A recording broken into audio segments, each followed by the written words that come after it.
When consumers go to the grocery store, there's a lot of different options on the egg shelf.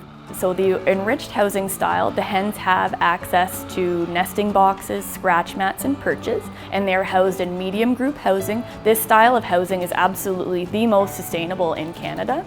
The next style is the free run, where the birds are then loose inside a barn. So they have access to then your nesting, your perching, and your litter or a scratch area on the floor of the barn as well. We then have free range. When the weather permits, they have access to the outdoors.